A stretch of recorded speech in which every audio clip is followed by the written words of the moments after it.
सभी को सादर जय जिनेन्द्र। प्रतिदिन की भांति आज यहाँ पर मन की बात मुनि श्री रंजन सागर जी के साथ का कार्यक्रम प्रारंभ किया जा रहा है, जिसमें सभी श्रावकगण अपने मन की जिज्ञासा हमें व्हाट्सएप के माध्यम से भेजते हैं। हम उनकी जिज्ञासा को मुनि श्री के समक्ष रखते हैं, पूज्य गुरुवर उनका समाधान यहाँ से करते हैं। आपके मन में हो जिज्ञासा तो भेजिए हमारे पास, उसका होगा समाधान। इस कार्यक्रम को देखने के लिए हमारे जनसंतवाणी चैनल को यूट्यूब पर सब्सक्राइब करें, सर्च करें और साथ ही उसको शेयर करें। आज इस कार्यक्रम के पुण्यार्जक परिवार हैं। शादी की सालगिरह के उपलक्ष्य में यह सौभाग्य श्रीमती बबीता जैन, श्रीमान राजीव जैन, पुत्र कुणाल जैन, शास्त्री नगर दिल्ली से यह सौभाग्य प्राप्त किया है। जनसंतवाणी परिवार उनके सौभाग्य की अनुमोदना करता है। यहाँ पर सर्वप्रथम इस कार्यक्रम को शुरुआत करने से पूर्व पहले महाराज श्री मुनि श्री के चरणों में त्रिकाल नमोस्तु करते हुए, हे स्वामी नमोस्तु नमोस्तु नमोस्तु। सर्वप्रथम पहला प्रश्न श्रीमती सुरभि जैन, इटावा उत्तर प्रदेश से अपना प्रश्न कर रही हैं कि तीर्थंकरों के असंख्य गुणों में सबसे प्रमुख गुण कौन सा है? देखिए, तीर्थंकर भगवानों के जो सर्वगुणों के मुख्य गुण जो होते हैं, हित मित प्रिय बोलना, उनका एक गुण हुआ करता है। तीर्थंकर भगवान का जब भी हित मित अप्रिय वचन ही उनके निकलते हैं। हित मतलब दूसरों के हित के लिए एक इंद्री से लेकर के 5 इंद्री तक के जीवों के लिए एक सी वाणी निकलती है। ये नहीं है कि जैनों का कुछ अलग होगा तो नॉन जैनों के लिए कुछ अलग नहीं, एक कोई भेद नहीं है भगवान की वाणी में। वहां तो एक इंद्री से लेकर के 5 इंद्री तक के जीवों के लिए हित की ही बात कहेंगे। मित प्रिय वचन बोलना, प्रिय वचन उनके जब भी निकलते हैं तो वचन प्रिय, हित मित प्रिय, और सभी जीवों के लिए भले के लिए, हित की बात के लिए, अहिंसा की बात, धर्म को लेकर के उनकी बात होती है। और इसमें भेद नहीं होता है। जिस प्रकार की सूर्य जब उदित होता है तो सूर्य की रोशनी सभी के लिए हुआ करती है, चाहे वो गरीब हो चाहे अमीर हो। सूर्य की रोशनी किसी व्यक्ति विशेष के लिए नहीं होती है, वो जो भी लेना चाहे उसके लिए होती है। ऐसे भगवान के जो गुण हैं वो सभी के लिए हुआ करते हैं। जो अपना हित चाहता है वो उनके लिए हितकर वाणी होती है। हित मित प्रिय वचन उनके गुणों में से सर्वगुण एक गुण है, ऐसा अरहंत भगवान का होता है। इसके बाद यहाँ पर संजीव जैन, शास्त्री नगर दिल्ली से वह अपना प्रश्न कर रहे हैं कि क्या मुनिराज अत्यंत कमजोर होने पर कुर्सी आदि पर बैठकर आहार कर सकते हैं? देखिए, यदि दिगंबर संत हैं तो वो आहार खड़े होकर के ही करते हैं, बैठ करके आहार नहीं होते। कमजोर भी हो जाए, शरीर शिथिल होने लगे, शरीर में कमजोरी आ जाए, तब भी वो कुर्सी आदि पर बैठ करके आहार ग्रहण नहीं कर सकते हैं। ये जरूर हो सकता है कि सहयोगी में उनके कोई मुनिराज है, कोई क्षुल्लक जी, ईलक जी हैं, कोई ब्रह्मचारी है, कोई श्रावक है, तो मुनिराज को दोनों तरफ से थोड़ा सहारा दे सकते हैं, पकड़ सकते हैं, लेकिन करेंगे वो अपनी अंजलि में ही आहार और खड़े होकर के ही कुर्सी आदि पर बैठ करके आहार नहीं करेंगे। एक नियम होता है कि जब तक इन जंघाओं में ताकत होती है तब तक मुनिराज खड़े होकर के आहार ग्रहण करते हैं। जब जंघाओं में खड़े होने की ताकत नहीं होती है तो चारों प्रकार के आहार का त्याग करके संलेखना समाधि ग्रहण कर लेते हैं, लेकिन बैठ करके कभी आहार ग्रहण नहीं करते हैं। ये दिगंबर संतों का नियम हुआ करता है। 28 मूल गुण में एक गुण भी हुआ करता है, खड़े होकर के आहार करना। तो यदि मुनिराज के लिए कोई असाध्य रोग हो गया है, कोई प्रकार की असाता कर्म उदय आ गया है और असाता कर्म के उदय में उनका शरीर कमजोर हो गया है, उस पर खड़े होते नहीं बन रहा है, तो थोड़ा कोई सहारा दे दे। लेकिन वो भी दीवाल का सहारा नहीं लेते हैं, दीवाल से टिक करके आहार नहीं करते हैं। जब भी कोई दो लोग पकड़ लेंगे, थोड़ा सा सहारा दे देंगे और फिर आहार करेंगे। लेकिन वैसे वह बैठ करके आहार नहीं करते हैं, क्योंकि ये साधुओं का नियम होता है।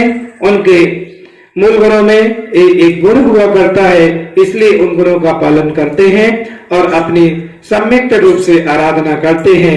इसलिए तो कहा है कि दिगंबर संतों की चर्या वह तलवार की धार पर चलने के समान हुआ करती है। जैसे तलवार की धार पर चलता कोई जीव थोड़ा सा इधर उधर गया और एकदम से वो उसका हाथ पर कट सकता है, ऐसे दिगंबर संतों की चर्या वह तलवार की धार पर चलने के समान हुआ करती है।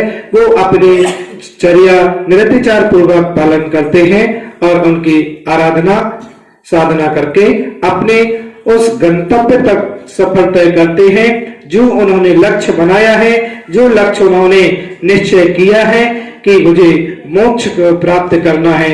इस श्रावक पर्याय में मोक्ष का भाव बनाते हैं। जब मुनिराज बन जाते हैं फिर मोक्ष की कामना भी नहीं करते कि मुझे मोक्ष मिले।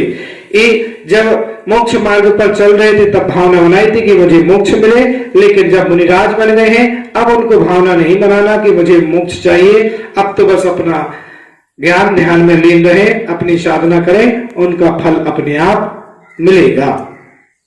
इसके बाद यहाँ पर चंचल जैन ललितपुर उत्तर प्रदेश से अपना प्रश्न कर रहे हैं कि स्वामी मलेच्छ किसे कहते हैं और ये वर्तमान में हम कैसे जाने कि मलेच्छ कहाँ पर है और यहाँ पर किस तरह के मनुष्य अथवा प्राणी रहते हैं।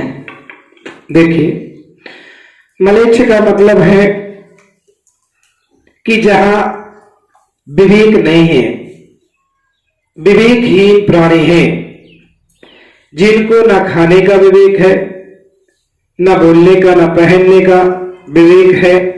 जैसे कि वर्तमान में अभी अपन देखें तो मलेच्छ यदि कहें तो अपन आसाम तरफ, इम्फाल मनी तरफ देख लें कि वहां खाने का कुछ विवेक ही नहीं है लोगों को। वहां पर मांसाहारी भोजन, हर समय मांसाहार भोजन होता है। चीन आदि है, झींगर खाना, मच्छर खाना, छिपकली खाना, क्या क्या उनका भोजन है। कोई उनको विवेक ही नहीं है खाने का।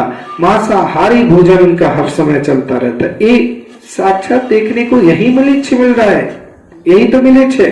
ना उनका रहने का रहन सहन, ना खान पियन, कुछ भी उसका नहीं है, यही मलेच्छ है। और मलेच्छ इसी को कहते हैं जहां पर उसकी बुद्धि विवेक कार्य नहीं करती है, को उसको खाने पीने का विवेक नहीं होता है। इसके बाद यहाँ पर श्रीमती कमला जैन घोड़ा ललितपुर से अपना प्रश्न कर रही हैं कि स्वामी जब वेदी पर कांच बंद होते हैं तो हम पूजा अर्चना करते हैं, उस समय हमारा मन नहीं लगता, ऐसा क्यों है? ये सत्य है कि जब तक भगवान के साक्षात दर्शन ना हो तब तक अपना मन नहीं लगता है। इसलिए पुजारियों को चाहिए कि वेदियों के कांच जब तक पूजा करने वाले आ रहे हैं तब तक कांच खुले रहे। और वैसे आज के समय में ये लोगों ने पूरे कांच बंद कर दिए हैं, उससे रिफ्लेक्शन पड़ता है, सामने भगवान नजर भी नहीं आते हैं। भगवान की दृष्टि बाहर आना चाहिए। जब तक दृष्टि बाहर नहीं आती है तब तक उसकी वर्गराएं, उसकी पॉजिटिव एनर्जी भी नहीं मिलती है। वो एनर्जी वहीं रुक जाती है। जो अपन को रेस लेना थी, जो किरणें मिलनी थी, जो तरंगे भगवान से मिलना थी, जो उनकी एनर्जी थी उनको लेने गए थे, वो एनर्जी नहीं मिल पाती। इसलिए समाज को चाहिए कि पूरा सामने से कांच नहीं लगाना चाहिए वेदियों में। खोल दो भाग करके लगाएं तो 10-11 बजे तक जब तक आते हैं लोग दर्शन करने, पूजा करने, उस समय तक खुले रहें। उसके बाद बंद कर देना चाहिए। पूजा करने वालों को भी चाहिए टाइम से आकर के पूजा करें। अब वो 12-1 बजे आए और फिर कहे कि हम पूजा करें, तो देखो वो तो समय एक है, सुरक्षा, वेदी की सुरक्षा भी तो करना जरूरी है। तो यदि आपका वहां पर मन नहीं लग रहा है उस वेदी के सामने, दूसरी वेदी जहां खुली है वहां बैठ ले, और नहीं भी वहां पर मन लगा तो फिर अपन को अपनी आपको संभालना चाहिए कि कोई बात नहीं, अपन मन से भगवान का स्मरण कर लो, मन की भावना, अपने मन के विचार को अच्छा रख ले।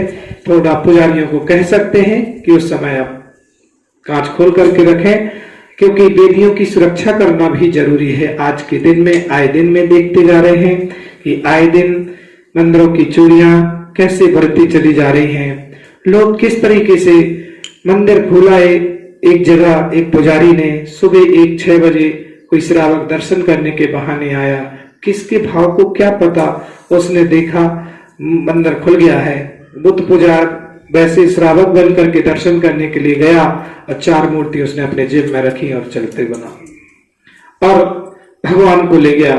बाद में जब पुजारी लोग आए देखे तो उसमें से मूर्तियां गायब। तो इसलिए वेदियों की सुरक्षा बनाई गई है, लेकिन कांच लगा करके जो अपन ने व्यवस्था बनाई है वो थोड़ा सा गलत जरूर है कि रिफ्लेक्शन पड़ता है, उसमें मन नहीं लगता, स्पष्ट भगवान नहीं दिखते हैं। तो जिस जहां पर स्पष्ट भगवान दिखते हैं उस वेदी के सामने बैठ करके पूजा कर लेना चाहिए, और नहीं होता तो फिर मन में भाव संतुष्टि के, मन संकलिष्टता नहीं करना चाहिए, मन में संकलिष्टता नहीं आना चाहिए। मन पवित्र रखो, मन अच्छे रखो, अच्छे भाव से पूजा करो, वही आपका फल है। इसके बाद यहाँ पर अखिलेश जैन शिमला हिमाचल प्रदेश से अपना प्रश्न कर रहे हैं कि हे स्वामी, मान स्तंभ क्यों बनाया जाता है? वर्तमान में मान स्तंभ की क्या भूमिका है? देखिए, समोसरण, मंदिर एक समोसरण है। मंदिर समोसरण का प्रतीक है, और समोसरण में बाहर मानस्तंभ होता है, और मानस्तंभ के दर्शन करके ही लोगों का मान समाप्त हो जाता है। जो अहंकारी, जो उनके अंदर ईगो है, अहम है, वो मानस्तंभ के दर्शन करके अपने मान को भंग कर लेते हैं। ऐसा उदाहरण जैसे भगवान महावीर स्वामी का जब मानस समोसरण लगा और उस समय मरुभूति वह दर्शन करने के लिए वहां पर पहुंचे और उनके मरीज, तो उन्होंने जैसे ही देखा तो उनके मान को गलन हुआ। मानस्तंभ दूसरी भावना से इसलिए बनाया जाता था कि श्रावक लोग सूतक पातक के समय मंदिर में अंदर प्रवेश नहीं कर पाते, मंदिर में दर्शन नहीं हो पाते हैं, तो बाहर से ही मानस्तंभ के दर्शन कर लेते हैं। जैसे वर्तमान की स्थिति में आज देखा जा रहा है, जहां जहां मानस्तंभ है वो क्यों फलित हो रहे हैं कि आज का जो महामारी का युग चल रहा है, इस महामारी के युग में आज शासन ने, प्रशासन ने सारे मंदिर को बंद करवा दिए, ताले लगवा दिए, कोई श्रावक मंदिर में भीड़ नहीं एकत्रित कर पा रहा है। तो जहां पर मानस्तंभ है वहां पर लोग मानस्तंभ के दर्शन करके ही अपने नियम का निर्वाह कर रहे हैं, नियम का पालन कर रहे हैं। तो दूसरा उद्देश्य होता था कि मानस्तंभ बनाने से जो सूतक पातक वाले श्रावक होते थे उनको दर्शन मिल जाया करते थे। मानस्तंभ का मतलब ये है कि मान को गलित करना। समोसरण में चारों तरफ मूर्तियां होती, चारों तरफ 4 मानस्तंभ होते हैं, मानस्तंभ के पहले दर्शन होते, उसके बाद समोसरण में पहुंच पाते हैं, इसलिए मानस्तंभ बनाए जाते थे और मानस्तंभ समोसरण में हुआ करते थे। वर्तमान में आज समोसरण यही वो मंदिर है जो समोसरण का प्रतीक है। पंजाब भगवान, ये जो मंदिर है भगवान का, ये समोसरण है, तो इसके सामने मानस्तंभ होना जरूरी होता था, और ये मानस्तंभ से हमारे अहंकार को गलित करता था, और दूसरा कि बाहर के लोगों को देखने को, दर्शन को प्राप्त हो जाते थे। जब कोई दर्शन नहीं कर पाता तो उनका भी नियम निर्वाह हो जाता था।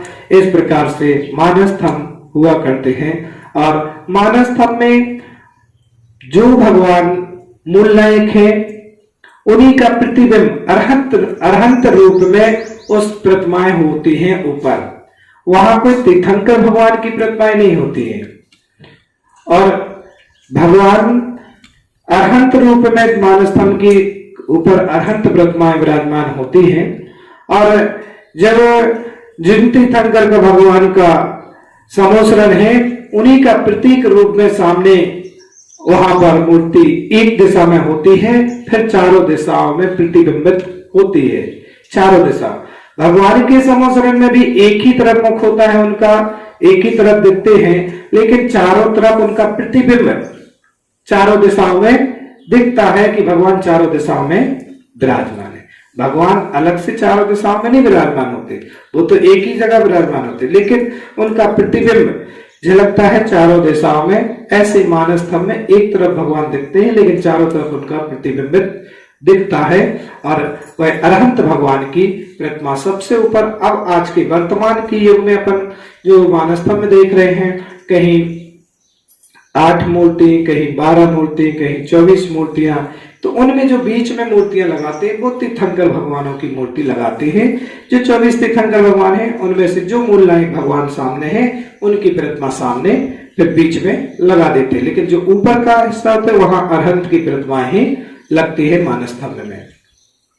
इसके बाद यहाँ पर अंतिम प्रश्न कि हे स्वामी, यहाँ पर राजीव जैन भिंड मध्य प्रदेश से अपना प्रश्न कर रहे हैं कि तंत्र मंत्र सत्य है या अंधविश्वास है? तंत्र मंत्र ये जो है, ये जैन दर्शन में, शास्त्रों में सब विद्याएं हैं, ये सत्य है। तंत्र भी होता है, मंत्र भी होता है, विद्याएं भी होती है, ये सत्य है। और ये सब शास्त्रों में इसका वर्णन है। तंत्र विद्या भी, मंत्र विद्या भी, शास्त्र विद्या भी, ये सारी विद्याएं समय समय पर इनका उपयोग किया भी जाता है। जैसे कि जब कोई विधान आदि होता है, तो उस समय मंत्र की क्रिया भी करते हैं, तंत्र की विद्याएं भी करते हैं। तंत्र भी होता है, मंत्र भी होता है, शक्तियां भी होती हैं। उस समय सारी विद्याओं का उपयोग किया जाता है। लेकिन ये प्रदर्शन करने के लिए नहीं, चमत्कार दिखाने के लिए नहीं होता है। किसी के कोई काम बिगड़ रहे हैं उसके लिए करने के लिए नहीं होते हैं। ये शास्त्र के संबंधित है। जब कोई अनुष्ठान करते हैं तो तंत्र मंत्र क्रियाएं करना और आवाहन आदि करना पड़ता देवों का। उस समय तांत्रिक कृत्य, मंत्र क्रिया आदि क्रिया करते हैं। लेकिन ये मिथ्यात्व रूप से नहीं पूजना चाहिए। सम्यक रूप से क्रियाएं करें, सम्यक से कार्य होते हैं और सम्यक रूप से क्रिया करना पड़ती है। जब कोई छपक राज समाधि कर रहा है, संलेखना कर रहा है, बस संलेखना के समय के अंतिम समय जब उसके चल रहे हैं, तब भी ज्योतिष, वास्तु और एक मंत्र तंत्र आदि की क्रियाएं जो समाधि संलेखना करा रहा है, उसके लिए ये सब विद्याएं आना चाहिए, उसका ज्ञान उसको होना चाहिए।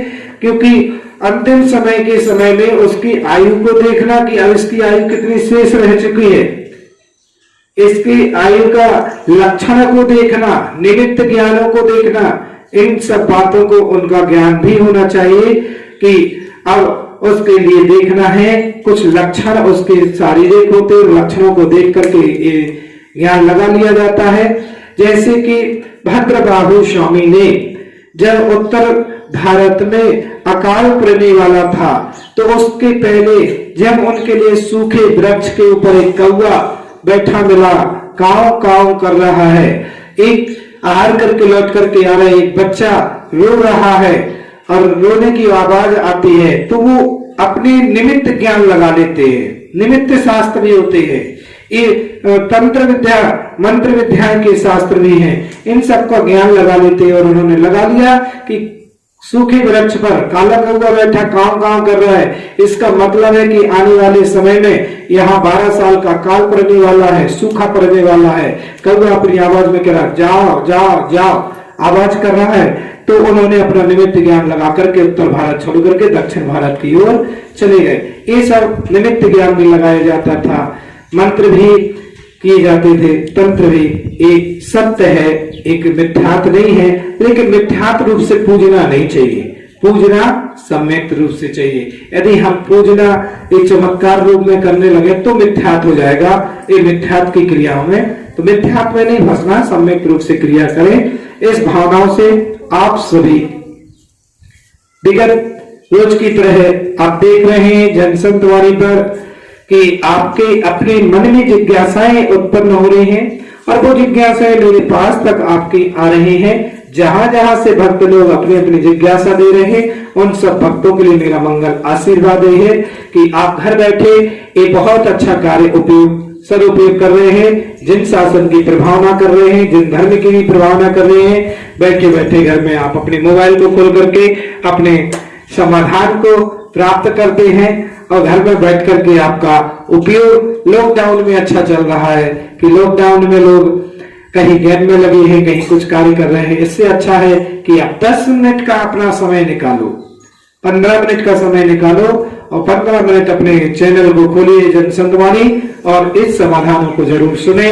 इससे आपके मन की भ्रांतियां दूर होंगी, और बहुत सारी कुछ ऐसी बातें होती हैं जो आप समझना चाहते हैं, लेकिन झिझक होती है कि मैं पूछूं तो कैसे पूछूं। मन में तो होता कि ऐसा क्यों, ऐसा क्यों, ये क्यों, ये क्यों, लेकिन वो बात आप शेयर नहीं कर पाते हैं।